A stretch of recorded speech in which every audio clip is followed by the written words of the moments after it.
வணக்கம். நான் உங்கள் ஜெயா. இன்றைக்கி இந்த வீடியோவில் நம்ம மதுரை காஞ்சி இந்த நூலை பற்றி பார்க்கலாம் வாங்க.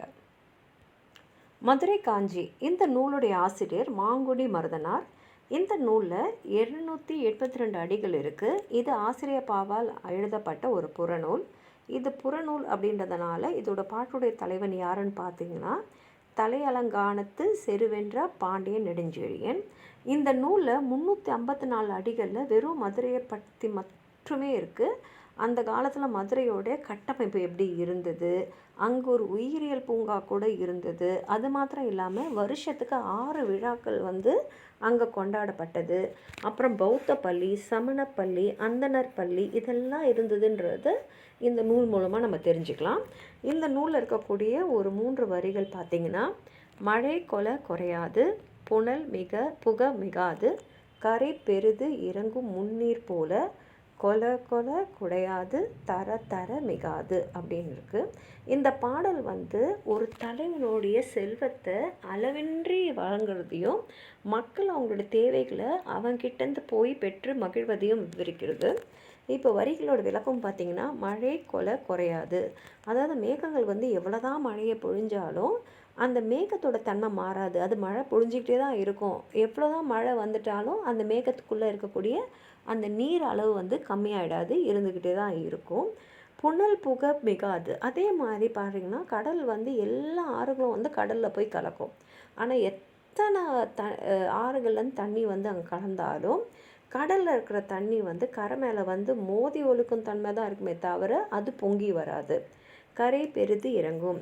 அதாவது இந்த கடல் வெறும் ஆரவாரத்தோடு அப்படியே ஆறுகள்லாம் கலக்க கலக்க கலக்க இன்னும் அதிகமான அலைகளை தான் உருவாக்கிக்கிட்டே இருக்கும்.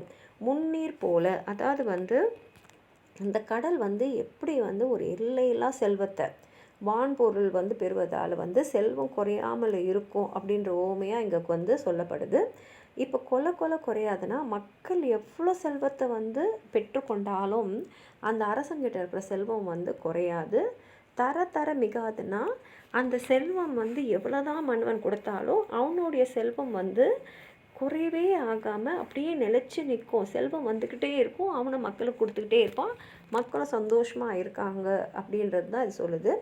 இந்த பாடலில் என்ன சொல்லுதுன்னா, எவ்வளோ மழை பெஞ்சாலும் குறையாத மேகத்தையும், எவ்வளோ நீர் வந்தாலும் நிரம்பி வழியாத கடலையும் ஒரு ஓமையாக இருந்து அரசனுடைய அந்த அளவில்லாத செல்வத்தையும் அவனுடைய தாராள மனசையும் அவனுடைய ஈகை குணத்தையும், அதாவது மற்றவங்களுக்கு கொடுக்குற அந்த குணத்தையும் போற்றி எழுதுறதா இந்த 3 வரிகள் அமைஞ்சிருக்கு. அது மாத்திரம் இல்லாமல் இந்த நூலில் பார்த்திங்கன்னா 4 அங்காடியும் அல்லங்காடியும் இருந்ததாக சொல்லுது. 4 அங்காடினா 4ன்னா பகல் நேரத்தில் இருக்கக்கூடிய அங்காடி, அங்காடினா கடைகள், மார்க்கெட்டு. அல்லங்காடினா அல்லுனா இரவு. அல்லங்காடினா இப்போ இரவுலேயும் மதுரையில் அங்காடி இருந்திருக்கு, கடைகள் இருந்திருக்கு. அதனால தான் மதுரை அந்த காலத்திலே தூங்கா நகரமாக விளங்கி இருக்குது. இன்றைக்கும் தூங்கா நகரம்னா மதுரையை தான் சொல்கிறோம். ஆனால் இது அந்த காலத்திலேயே தூங்கா நகரமாக பகல் நேரத்துலேயும் அங்காடி வச்சுருக்காங்க, இரவு நேரத்துலேயும் அங்காடி வச்சுருக்காங்க. அது ஒரு தூங்கா நகரமாக விளங்கியது அப்படின்றத நூல் எடுத்து கூறுது. இந்த மாதிரி பல செய்திகள் மதுரையை பற்றி இந்த நூலில் இருக்குது. உங்களுக்கு எதாவது சொல்லணும்னு நினச்சிங்கன்னா கீழே இருக்கிற கமெண்ட் பாக்ஸில் எழுதுங்க. இந்த வீடியோ லைக் பண்ணுங்கள், உங்கள் ஃப்ரெண்ட்ஸோடு ஷேர் பண்ணுங்கள். சப்ஸ்கிரைப் பண்ணாதவங்களாம் ப்ளீஸ் சப்ஸ்கிரைப் பண்ணி சப்போர்ட் பண்ணுங்கள். நன்றி.